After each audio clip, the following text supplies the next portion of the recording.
Godspeed, Victor, Christina, and Jeremy. Good luck. Godspeed, Artemis II. Let's go.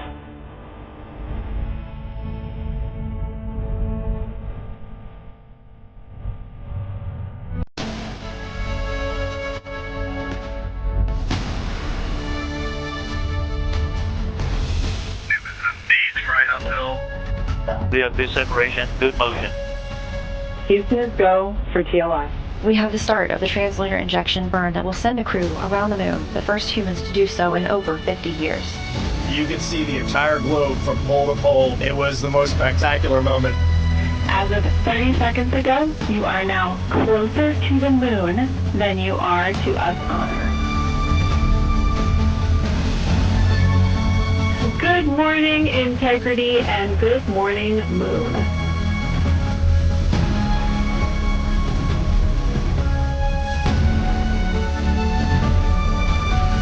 We got a view of Earth in window 1. We look like we're smiling at you.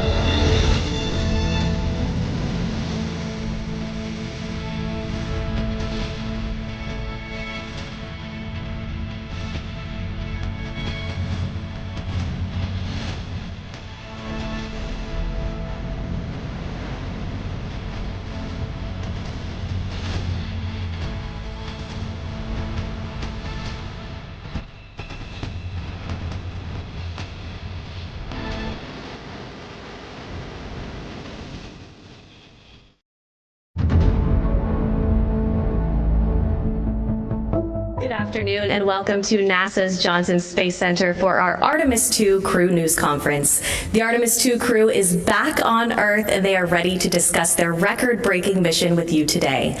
Before we get into the question and answer portion of the event, we will start with some brief opening remarks from Reed. Go ahead.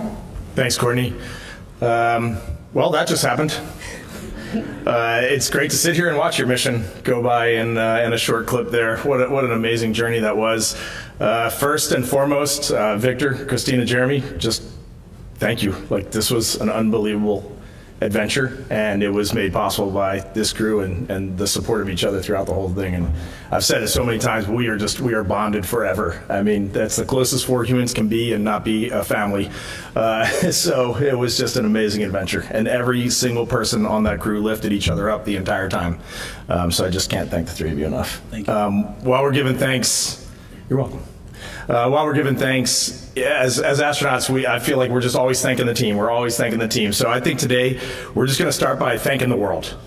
Let's just thank the world, and let's break that down for 1 minute, and then I'll hand it back to Courtney. But this NASA organization and our international partners, they put together this amazing vehicle, the Orion spacecraft that we named Integrity atop the Space Launch System, riding to the moon on a European service module. They provided this massive structure that was able to push 4 humans around the moon and bring them safely back. So thank you to every single person that had a hand in building that machine, because it was a magnificent machine. But then we would also be remiss if we didn't thank the media, if we didn't thank the content creators, and if we didn't thank the world for just tuning in for a second and getting hooked on this mission. We were certainly hooked on this mission, but when we came home, we were shocked at the global outpouring of support, of pride, of ownership of this mission. And really, I think at the beginning, that's what the 4 of us wanted. We wanted to go out and try to do something that would bring the world together, to unite the world. And then I'll just wrap that all up with the astronaut's creed is always to launch as friends and land as friends. And when you live together in a small group for as long as you do on the space station, or even 10 days, it's a challenge. But I am here to tell the world, we launched as friends and we came back as best friends. Thank you. All right, and with that, we will begin taking questions. Due to the limited time we have today and the high volume of requests, we ask that media limit themselves to 1 question, please. We'll start here in the room with Will. Go ahead. Hi, Will Robinson Smith with Spaceflight Now. It's wonderful to see you all again in person this time. Question for Reed, since you brought up the name of your spacecraft and announced it back in September when we last saw you here in person. Integrity, you mentioned, was not only the name of the spacecraft, but the ethos that you wanted to embody throughout the course of the training, the mission, and when you got back here on Earth. So I wonder, having spent 9+ days physically in Integrity, how you found yourself being in Integrity, emotionally and practically, as it was to exercise the spacecraft for the first time? Thank you. Well, you addressed it to me, so I'll take it. We've talked a lot about integrity, and for folks that have followed us, there's a saying that we learned from one of our National Outdoor Leadership School instructors. Integrity is not a 1 or a 0. You don't either have it or not have it.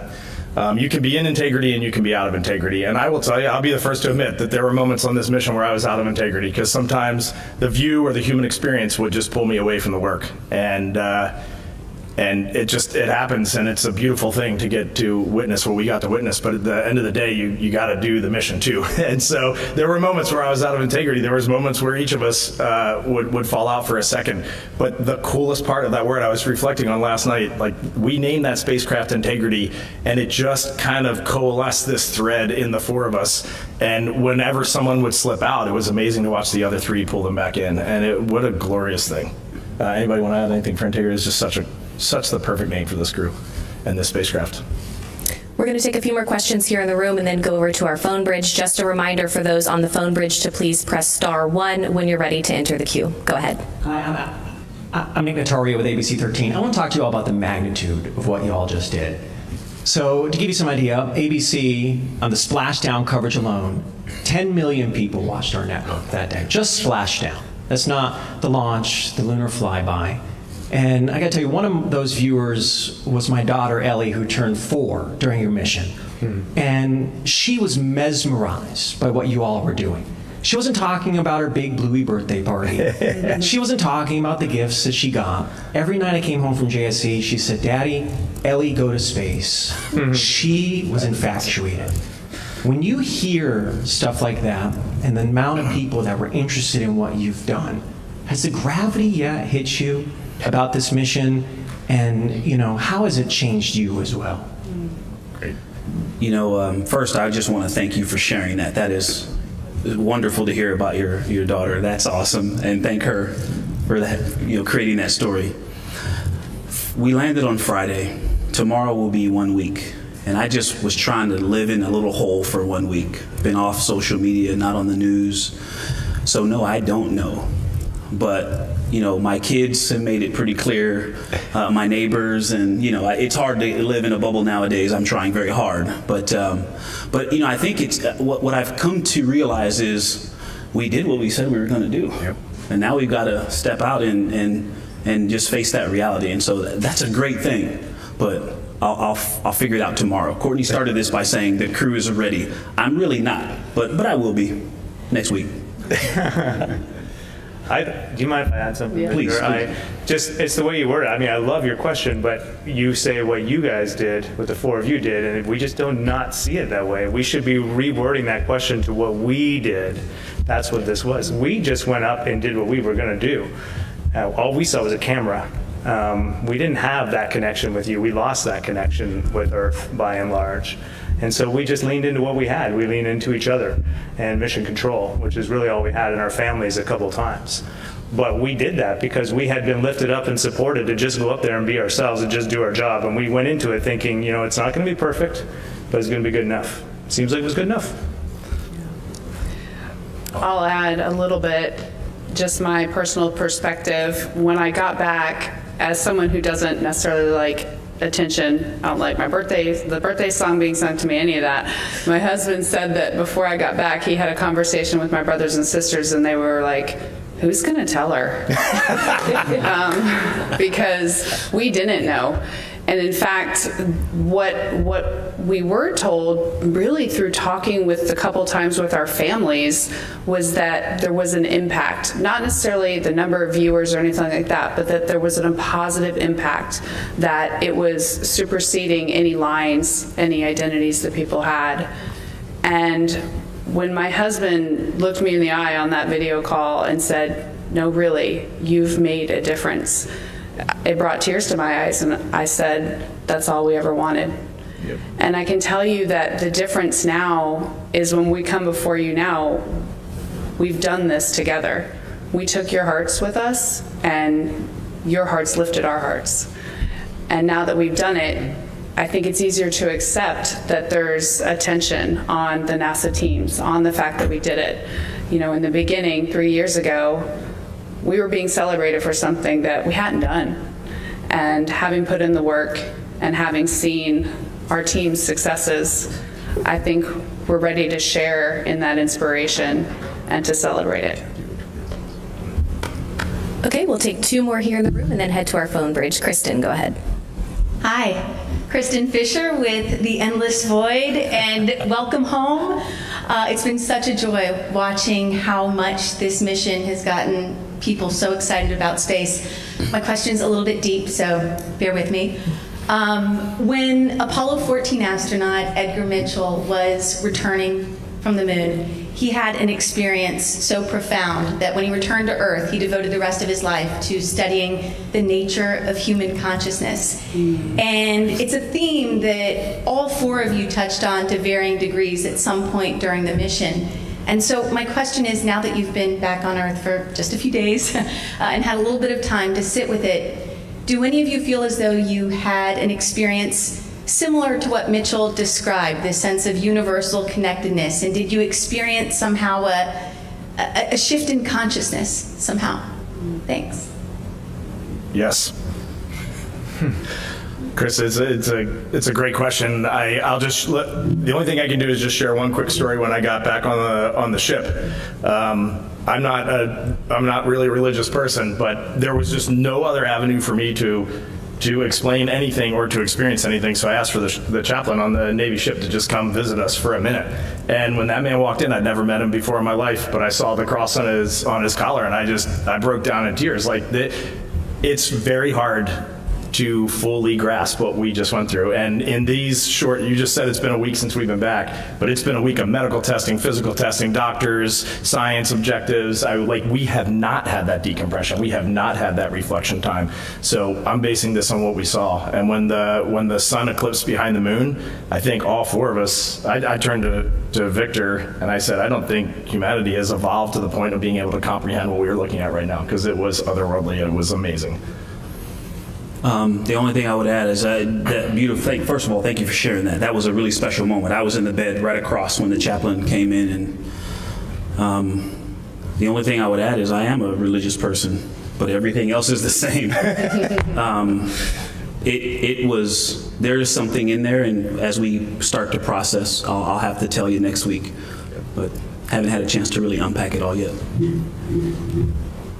All right, we'll take 1 more here in the room and then head over to our phone bridge. Yeah, maybe not as deep, but connected. Keith Garvin with KPRC2 here in Houston. Thank you so much for taking us on your journey, and so glad that you're home. You know, with the technology that we have today and what we can do with videos and pictures and social media, it can still be very hard for one to convey exactly what they're seeing to everyone else. What is the most remarkable, or one of the most remarkable experiences that you all had that just couldn't be fully properly conveyed through pictures and video? And that's for any of you. I can start. I was going to answer Kristen's question a little bit too, and I think these tie together. I've been trying to find words for it. I don't really have it yet, but we just saw so many amazing things. When people ask what's the most amazing one, and you can't pick one. There's just so many amazing experiences we had. But overall, where I keep coming back to is what kept grabbing my attention when the lighting was right and we were looking out the window, is that I kept seeing this depth to, I guess, the galaxy, for what we were visually observing out there, this depth to the galaxy that I just had never experienced before. And it's not that I could tell which stars were really closer and further, because it has to do with how bright they are, but because of how bright they are and their differences, they look like you can tell where they are in 3D. That was mind-blowing for me. And then you see the same thing with the moon and the Earth. You're viewing them from this new perspective, but this perspective with 3-dimensional depth. And I've heard Christina talk about this a lot. We're all kind of struck by these things that make us feel small. And that the sense I had was the sense of fragility and feeling small, infinitesimally small. But yet, this very powerful feeling as a human being, as a group. And that is what, to me, is what I would try to share. I saw it in all these sites over and over again. I kept seeing that same thing and that same feeling. Small and powerless, but yet powerful together. Beautiful. Okay, we'll head over to our phone bridge. Our next question is from Nell Greenfield with NPR. Hey, Hey, welcome back, everybody. Tell me about your sleep. Have you been having any dreams of the moon? And if so, what have the dreams been like? Take this one. I've got a couple things I can say on that. One, been sleeping great since we got back. We are tired, so I think our bodies were ready to accept any time zone of sleep that we offered it. And what I've noticed, which is completely different from my first flight, and surprisingly so, since my first flight was so long, is every time I've been waking up, or in the first few days, I thought I was floating. 100%. I truly thought I was floating, and I had to convince myself I wasn't. And even after 328 days in space on my previous mission, I never did the thing where you think something will float in front of you. I've done that on this return for some reason. I put a shirt in the air and it went. It actually surprised me. And so that's been the real thing, which I've welcomed, because space sleep is the best sleep ever. It's so peaceful, it's so comfortable, and to have a little bit of that after our mission was over so quickly has been really special. Our next question. I'll just tell a little funny thing, because I think you'll get a kick out of it. I sleep a lot better now because I don't have Reed underneath me kicking me. Oh, come on! We should talk about our first night of sleep on the ship, where we were about 8 feet apart in the beds in the med bay, and it felt way too far. That was not okay. I heard Christina say, hey, can we open up these curtains and pull all the beds together? Because you guys are way too far away. Way too far away. Okay, our next question is from Lauren Grush with Bloomberg. Hi, so good to talk to all of you, and congratulations on a successful mission. Obviously, from our perspective, it's a relatively smooth flight, but there were various moments where sensor readings would indicate an issue. There's also an issue with extra leaking from the valves on the helium pressure system that was brought up a few times. I'm wondering if there were any moments throughout the mission where you felt concerned from a safety standpoint, or did you feel like it was fairly smooth from your perspective? I might be taking well, I might be a bit more dramatic than some of my crewmates, so usually they do a good job of keeping the boy with a lot of hyperbole grounded. But when you look down at your display and you can see 212,000 miles and the miles are increasing, I mean, that your awareness is heightened the whole time. I feel like it was, I was looking at all four of us. I was looking at myself reflecting as well every day, and I was just looking for signs of agitation or signs of stress or signs of anxiety or tension. In fact, I think one day we were in the med kit and we found some medication for that purpose. And we were like, wow, I just can't even imagine taking that. Like we were really good. We were really, really good and really supportive of each other. But you always know in the back of your head that something could go wrong. And I think that just builds a little bit of anxiety. And you're right, we did have, we had some pressure leaking through our PCA assembly, which I'm sure we'll talk more about in post-flight. We had some vent line issues on the toilet that were a little bit problematic for us on the primary vent line. And then we had a few cautions and warnings that came up from time to time. And those always get your attention. We had a smoke detector go off on the next to last day. I mean, you want to get somebody's attention really quick? Make the fire alarm go off in your spacecraft when you're still about 80,000 miles from home. And that starts off an automated sequence of shutting down the ventilation and the power system, and that was it was tense. It wasn't scary, but it was tense for a few minutes until we got things reconfigured. But the thing that we drilled into our heads before we launched is no fast hands. Let's evaluate this machine. Let's see what the machine is telling us. Let's see what Houston is telling us, and then let's come to an integrated decision. But nothing had to happen quick, and this machine.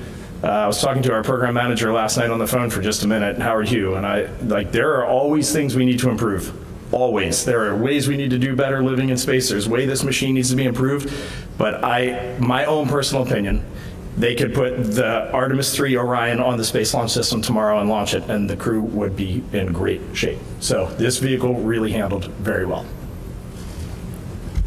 All right, next up, we are going to head over to the Canadian Space Agency for 2 questions. Yeah, hi, Sarah Levitt from CBC News. Question for Jeremy. I wanted to ask about if you've had a chance to take out the garbage since your wife was griping about chores while you were away. But I have a more serious question. You spoke in your post-splashdown remarks about gratitude, joy, and love. And I know Reed had said that there hasn't been a lot that has sunk in yet, but I wondered if there were other emotions that have come to you since seeing Earth the way you did, since seeing the moon being the 4 sets of eyes that have only ever seen the far side of the moon. I think what I've reflected on, and Reed covered it in his opening remarks, is I found it really refreshing to find out how people have followed the mission and been creative with the mission, and there's lots of funny stuff online, and that really resonates with me a lot. And it just reinforces something I already knew, but humans are just great people in general. We don't always do great things, we're not always in our integrity, but our default is to be good and to be good to one another. And what we saw once we've gotten back, the little bits, I haven't seen a lot yet, but I've seen a bit. And what I've seen has brought me more joy, but more hope for our future. And I just can't wait to see what we do with it next. Okay, we should have one more question from CSA. Hi, my name is Elise Allard. I'm from Radio-Canada, French CBC in Montreal. I have a question for Jeremy Hansen en français. J'aimerais savoir de quelle façon cette mission-là vous a changé, à la fois psychologiquement, mais aussi physiquement, après tous les tests que vous avez passés. Est-ce que vous avez eu des changements physiques et psychologiques? Good. Physical and psychological changes from the mission.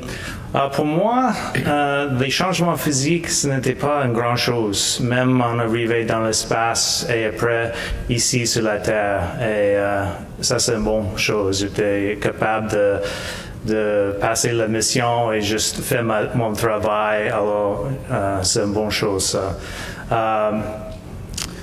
À l'autre côté, ça n'a pas vraiment changé le moyen que j'ai vu le monde, nos vies, mais ça a renforcé ça beaucoup. J'ai lancé avec le point de vue que la collaboration pour l'humanité, c'est la prochaine chose qu'on doit continuer à travailler dessus.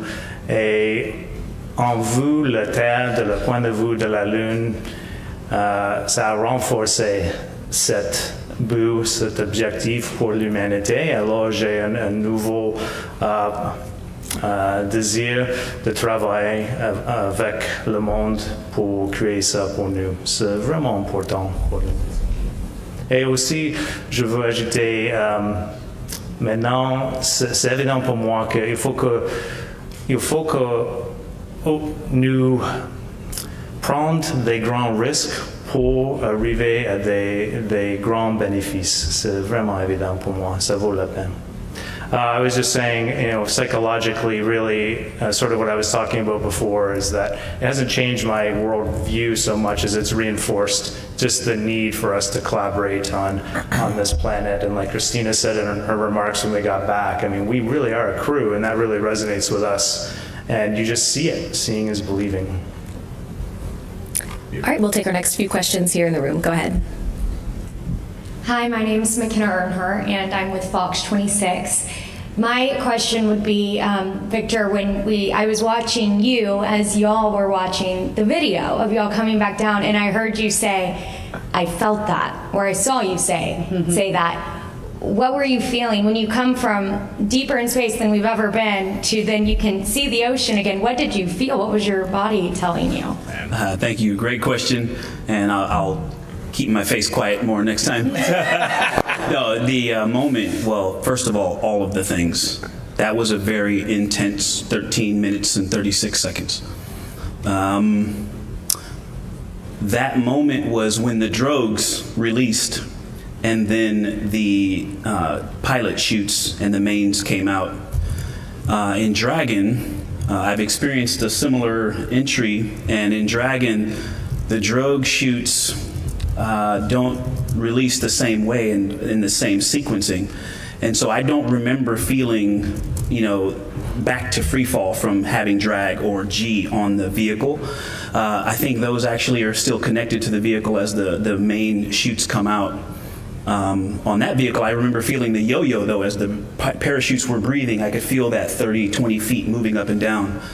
But when the drogues cut away, we went back to free fall, and watching that on the video felt almost the same way it felt in the video, or in the vehicle. I would tell you, I've never been base jumping, I've never been skydiving, but if you dove off a skyscraper backwards, that's what it felt like for 5 seconds. And then the mains, the pilots and the mains came out, and it was glorious. Okay, we'll take our next question right here. Go ahead. Hey guys, I saw Christina posted you brought some Super Bowl confetti from the Eagles up there with you. I'm just curious if anybody else brought anything sports related or something that you absolutely had to take up with you. Yeah.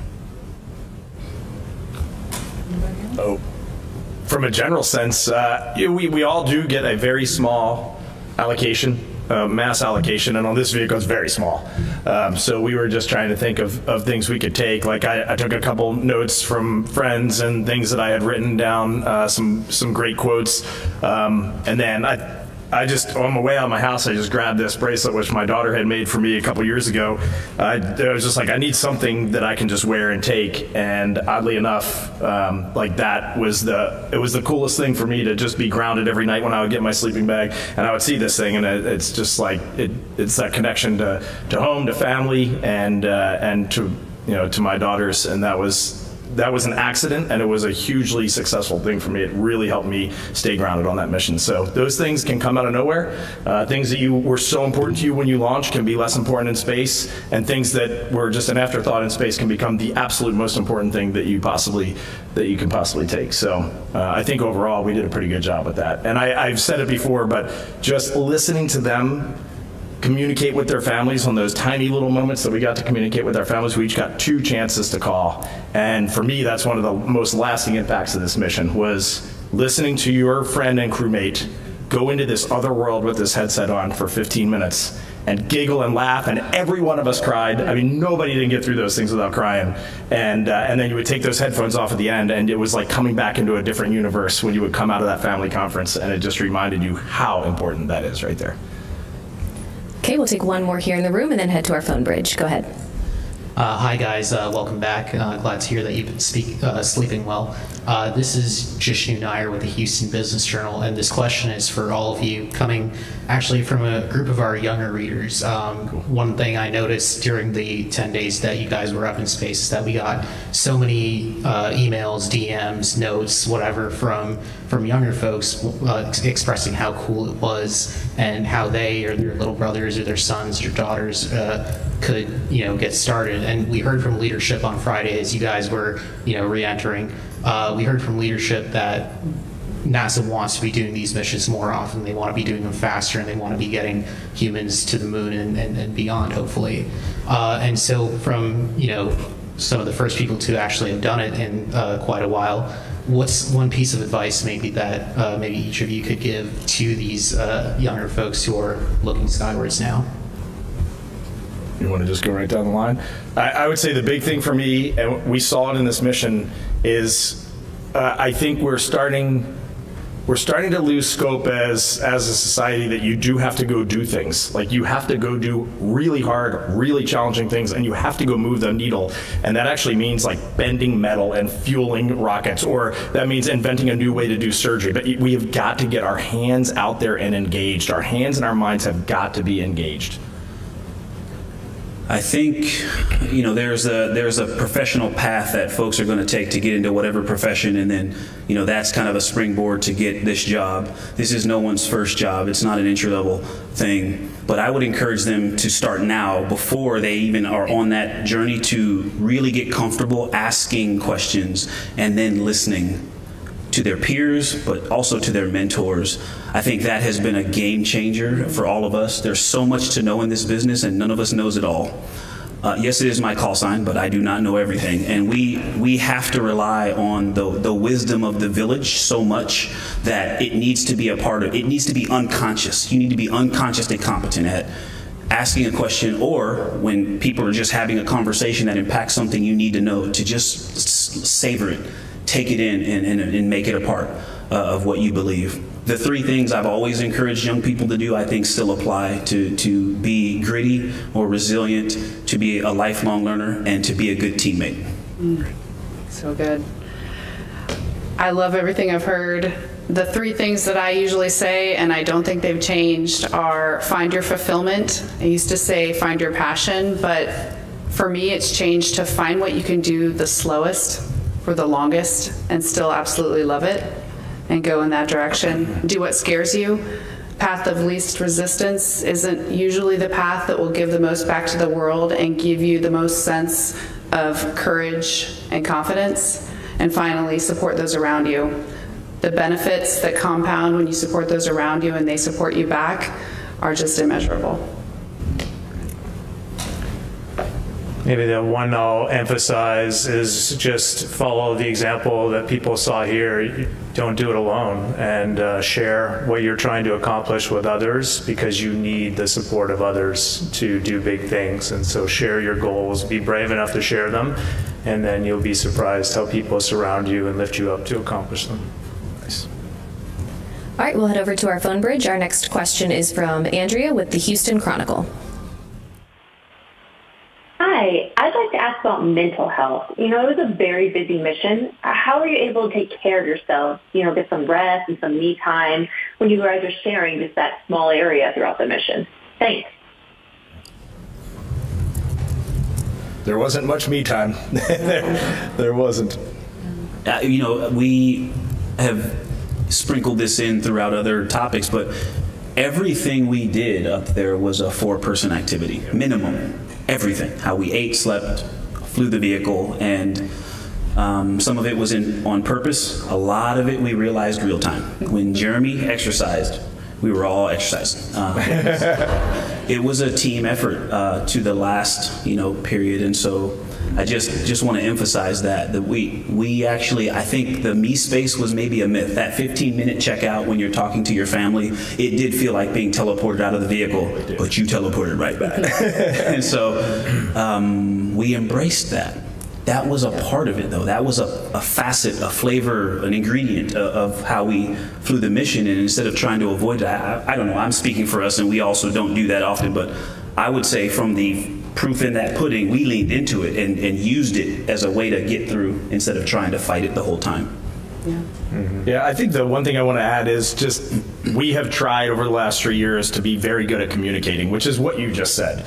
But just if you have a bad night of sleep, or if something is angering you, or if something is off in your balance, just talking about that to the other 3 crew members, just so they know where you are, where you're coming from today, and that it's not directed at them, and they can help you out. And I don't know, as soon as you have the courage to kind of express that to a couple of friends, all of a sudden your friends are in it right alongside with you. And so we really got exceptionally good at communicating. I didn't think we would get as exceptionally good at crawling all over each other for 10 days, but we did get good at that too. It's tight up there, but we really communicated extremely well on this mission from day 1 till day 10, and even now. Okay, we'll take our next question from Josh with space.com. Cool.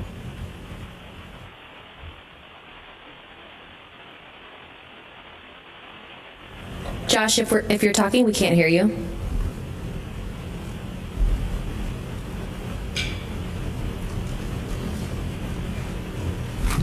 Courtney, while we wait, can I make one other comment? I just wanted to add, because folks have followed, I want to go back and add one piece to this previous question. Thank you for asking about mental health. It is so important. We have professional help as well. We have a team of operational psychologists and psychiatrists that help us skill up to be ready to accomplish things like this. And so we did not just do that on our own. We have professional help, just like we do simulations of entry and ascent, launch. We have folks that help us navigate the challenges of, we call it behavioral health and performance, but of mental and team preparation. Yeah, great point. Okay, we'll head over to Alicia with Mashable.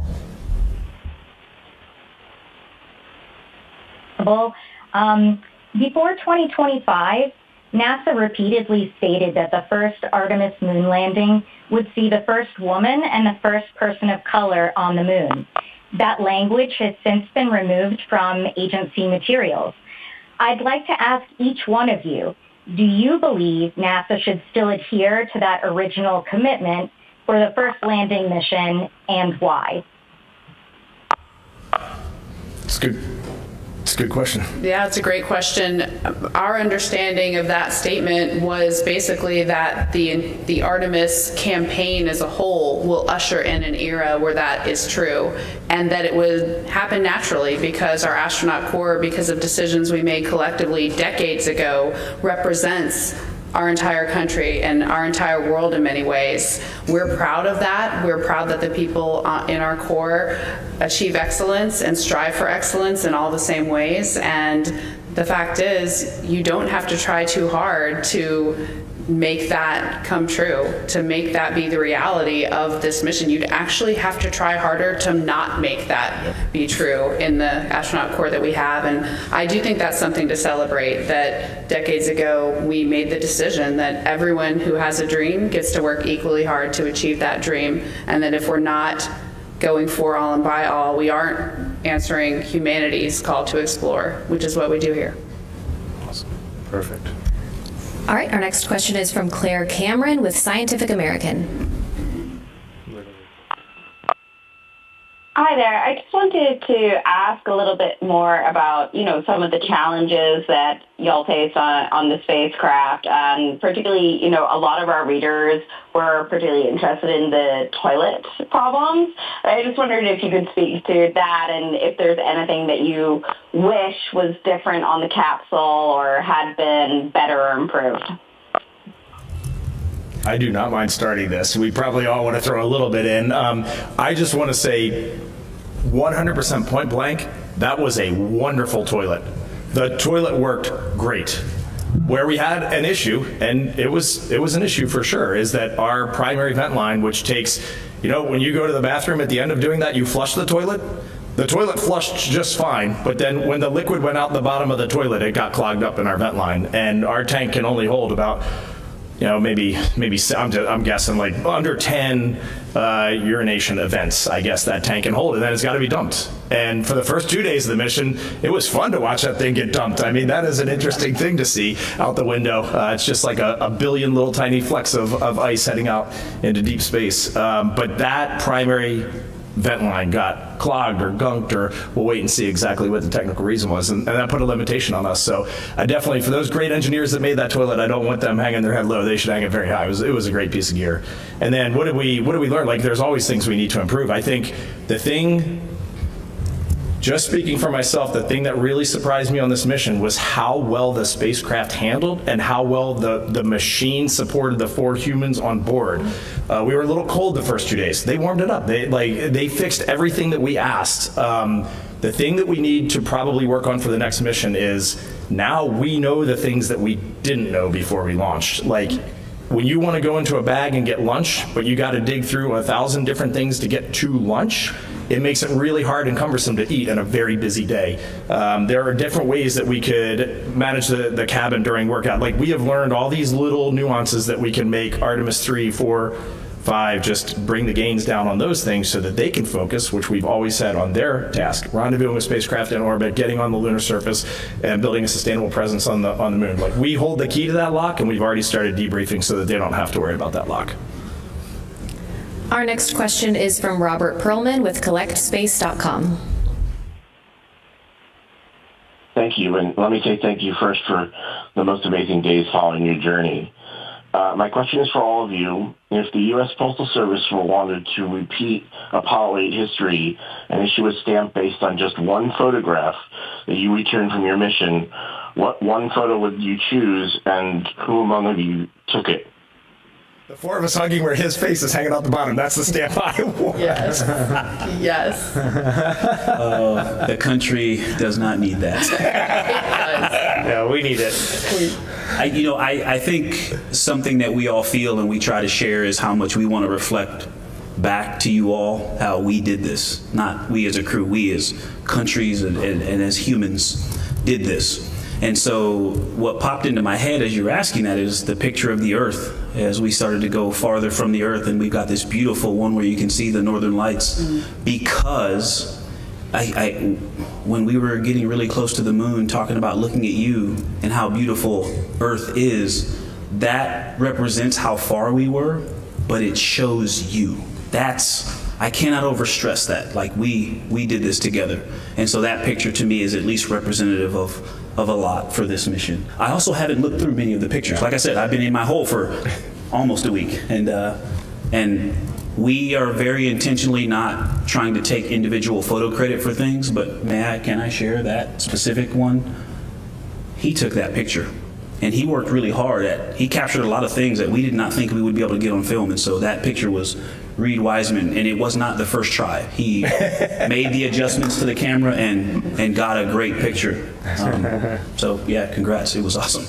It is awesome. All right, we'll head back here in the room, right here in the middle.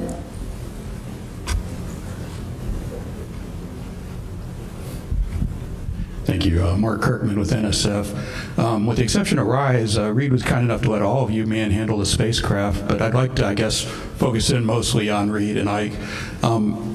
You sounded like you were in the groove when you were doing that ProcSox demo. I mean, absolutely professional, but it sounded like test pilot heaven from us listening to it. How would you characterize how the spacecraft handled versus how you would compare it to the simulator? And also, how would you compare it to Dragon? And then I have to ask, do y'all have a Mach 34-ish patch yet? Oh, man, you were hitting all the things that I'm loving. So we've used Joy a lot, so I'm going to say Test Pilot Joy. Test Pilot Heaven feels good as well, but first of all, it's an immense privilege to fly a spaceship, just at all. And to fly a new spaceship is kind of an unreal privilege, and I'm really glad we all got to fly it. That is probably the most important thing. You have a perspective across. This really represents the perspectives in the astronaut office, and so that really matters. We give numbers as handling qualities ratings, but the most important thing in handling qualities are the pilot comments. And so you've got comments from an entire crew. It flew better than the sim in all areas. I think that's probably the easiest way to say it. And it was just the integration of the full thing, the crew being there, seeing the same actual, we have windows in the simulator, but they're screens, individual computer screens, so we see the same thing because it's trying to simulate parallax, but it means we're looking at actually different images, and so we're trying to call out measurements on something that is not the same thing. This camera was showing us the same thing, and Christina took a video and pictures of our upper stage, and I didn't see it for several hours, maybe days after, and it blew me away. I was like, wow, that was right out the window the whole time. Yep. The training worked. The team that came up with that plan was fantastic, and I owe them some handling qualities ratings. I haven't filled out that survey yet, so it's coming. But it flew like a dream, and I'm really glad everybody got to fly it. Yeah, I want to add one thing, and then I'm going to throw Jeremy directly under the bus. But one thing that I want to just say really more to the NASA team than to the media is that first day was a daunting first day, and we were looking ahead of that day. All four of us knew how to do rendezvous and ProcSox demo just in case somebody had motion sickness or was out of the picture. But it really reminded me that when you are extremely highly trained and very prepared, you can go knock that thing out. I mean, this crew went and knocked out rendezvous and ProcSox demonstration. I haven't looked at the tapes, but it felt flawless on board, and I was running procedures. He was flying the spacecraft. Jeremy and Christina were watching the interim cryogenic propulsion stage out the window and mapping our distance to that the entire way in, and it was just like clockwork, and we had just gotten to space, and he's never been in space before. And so when you can wring your hands forever, go, no, we shouldn't do this to the crew. There's no way they're going to be ready. They're going to be tired. They're going to be sick. They're not going to want to do this. Man, train them and set them loose, and we can go do that thing. And then leading into the ProcSox demo, you just got to tell the ICPSM story because I love that story. In the simulations, we were all worried about, what if we don't separate? There's a few procedures you have to run. There's a couple of different flavors of this, and trying to tell whether you've separated and the camera views, et cetera, et cetera. And then when it came right down to it, we're floating there, we're waiting for separation, and all of a sudden, bang, a loud bang, we're all pinned to the floor. We all looked at each other like, well, I guess we separated. Or it exploded. I think Jeremy Charity's like, I think we just got ejected off of that thing. Like it was the biggest force we felt of the whole mission. Those are some legitimate spring pushers. Yeah. Thanks. It's in work. The patch is in work. We the number that we saw on the displays, and I was very in tune with what Orion thinks it's going to do. It was 38.89 was the Mach, and so a patch is in work, but it depends on how you measure that number. It's actually challenging to measure from space. So there will be a new one coming out when we figure it out. We'll take our next question from Eric. Go ahead. Eric Berger, Ars Technica, congratulations on a great mission. It was really fun to follow. Question for when you were flying by the moon. Now, a couple weeks before you guys launched, NASA had this ignition event in DC where they talked about the moon base. And I'm just wondering, knowing how difficult it was for you for this mission, all it entailed, the training, the launch, and getting out there to the moon was a pretty rigorous endeavor. How realistic are you feeling about humans actually going to the moon, going down to the surface, putting down roots there, staying, and actually establishing some kind of semi-permanent settlement, doing something quite different than we did in the 1960s with Apollo? Yeah. Well, I think we probably haven't talked about this exactly as a crew. We talked about how that ignition event made us feel prior to the mission, which was that it pumped us up. We were very much lifted up by the notion that we would get to contribute to astronauts doing this all over again much sooner than we thought, that we were going to be focused on the moon base, on surface operations, and I would say, if nothing else, we are feeling even more excited and just ready to take that on as an agency. A couple things contribute to that. One is how well the team and the spacecraft took care of us. We had things on this mission that you might think weren't really necessary in just a quick shot to the moon, but we made it happen. We exercised along the way. It is a great example. When we got back to Earth, we all within 1 or 2 days were in surface spacewalk suits doing surface geology tasks and doing them well and able to complete an entire battery of very challenging surface tasks in a spacewalking spacesuit for surface missions.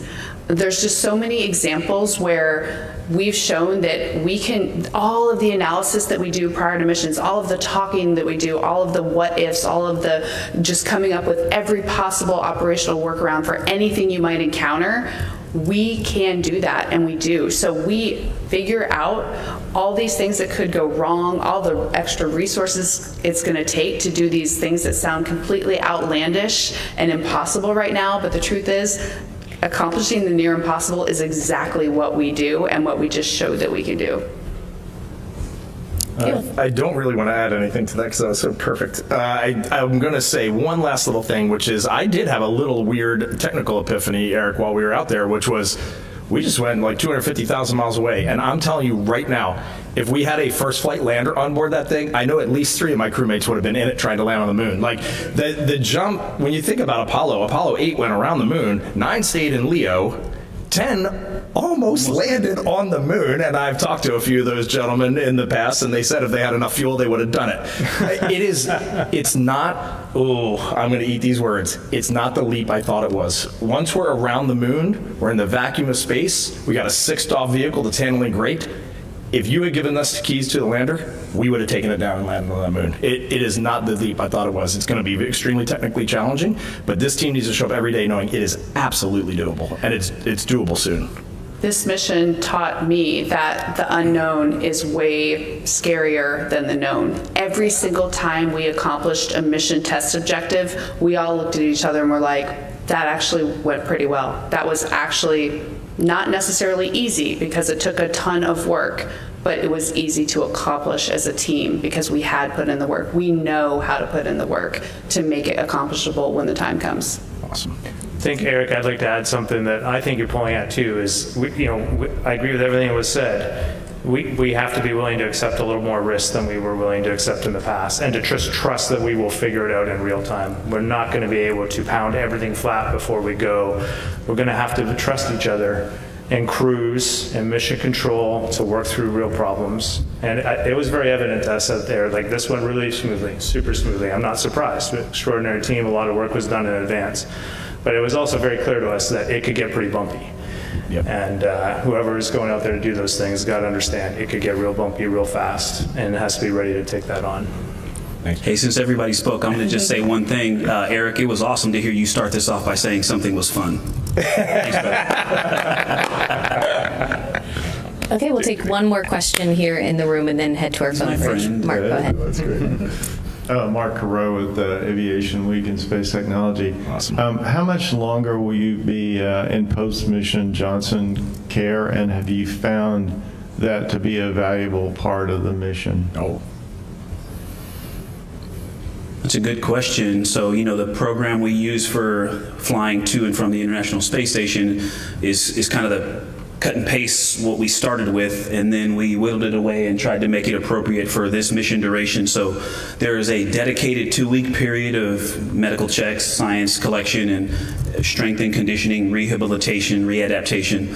And then there's out to 4 months where we're going to do the public affairs and appearance events.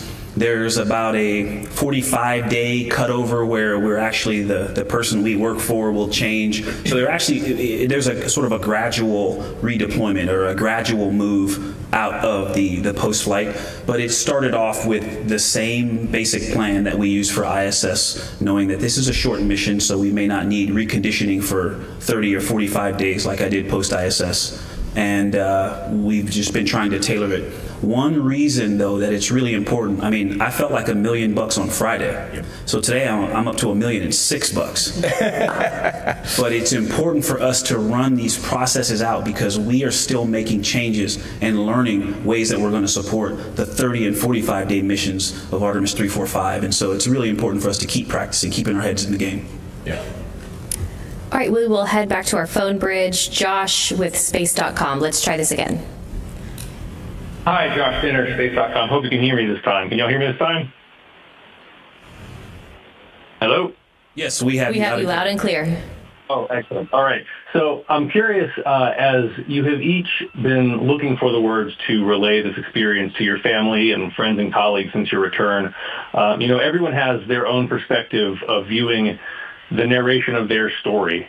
And I'm wondering, once Hollywood gets a hold of this story and makes the Artemis II movie that I'm sure will inevitably be made, what part of this mission needs to be told, in the most crucial, specific way possible? What part of this mission tells the story that Hollywood needs to get right? I would just start by saying a movie wouldn't do it justice. It has to be a series. There's so much to talk about.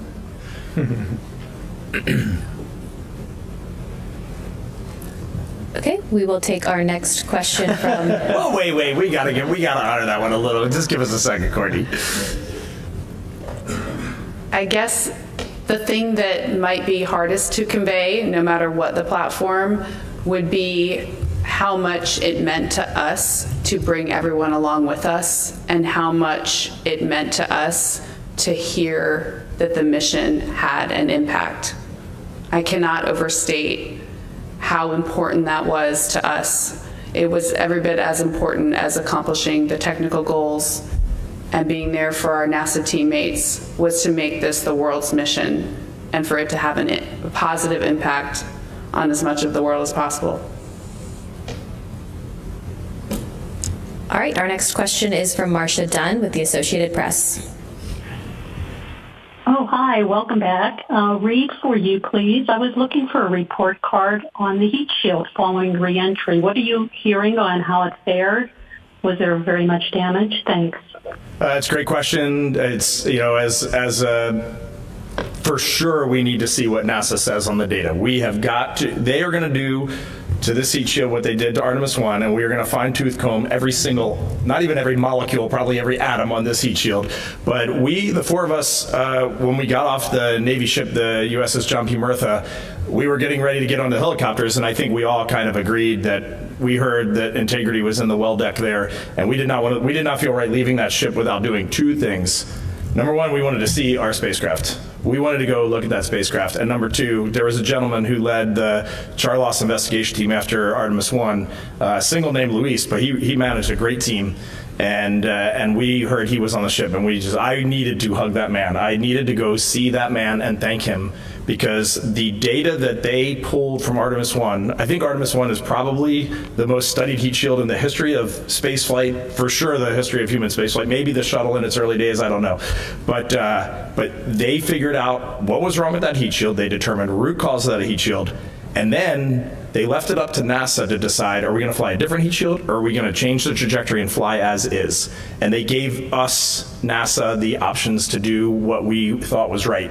And we modified our trajectory. We came in with what's called a horizontal target line somewhere around 1,700 nautical miles. We were originally like out at 2,300, and we were going to float through the atmosphere for a long time, but that was where the Artemis I heat shield was seeing problems. So we came in fast and we came in hot. And I will tell you, looking out the window that whole way in, it was a smooth ride. It was a very smooth ride. I think Ike and I maybe saw 2 moments of a touch of char loss. Certainly when we went up to the vehicle, there was a little bit of char loss on what's called the shoulder, which is kind of where the heat shield meets the structure of the cone shape of the spacecraft. But the bottom, we leaned under and looked at the bottom of that thing, and for 4 humans just looking at a heat shield, it looked wonderful to us. It looked great, and that ride in was really amazing.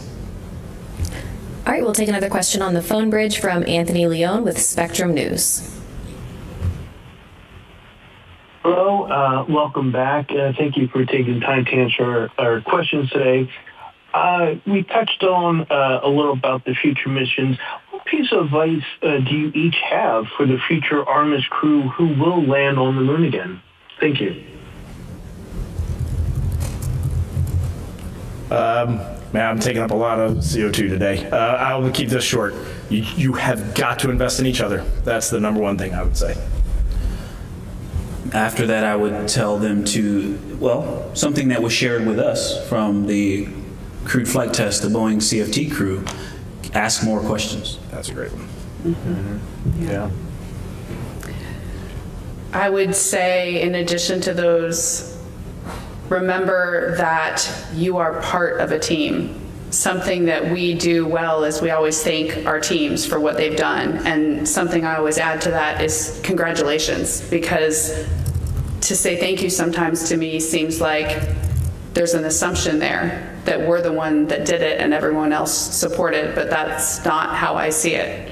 I see it as we all are 100% teammates. If anything, we did the least. And congratulations. Say that every day to your teams, your teammates. You're probably the last one that got added to this team. That's a great answer. Mm-hmm. Yeah, that's a tough one to follow. I'd probably, if I had to give them some different advice, I'd pivot back to the technical and just that really getting to know the parts of your spacecraft that you could end up alone. Just, we thought a lot, this crew, we spent a lot of time thinking about what if we don't have mission control and what are the critical things to keep us going long enough to get back in touch with mission control. And I think that always needs to be an area of focus. Great. Okay, we have time for one more question in the room. If I could get a raise of hands. Aaron? Hi, Erin Winnick-Anthony for CBS Mission Unstoppable. For Christina, you said advice for the crew as a whole, but for the astronaut that's selected to be the first woman to walk on the moon, do you have any specific lessons learned or advice to pass along to them? For me, I think the biggest word about all of the superlatives that you're going to encounter, all of the things that you're going to be asked to do, react to, be a part of, contribute to, is it's humbling. And if you remember that being part of a team is your main goal and the main thing that you put ahead of everything else, that when the world tries to make the accomplishment something different than what it really is, which is a team accomplishment, you will know, and the things that you say will reflect how you really see it. And it's beautiful. All right, that is all the time we have for today. Thank you to the Artemis II crew for your time today and for such an inspiring mission. And thank you to our media for your continued interest in NASA's Artemis II mission. We'll see you next time.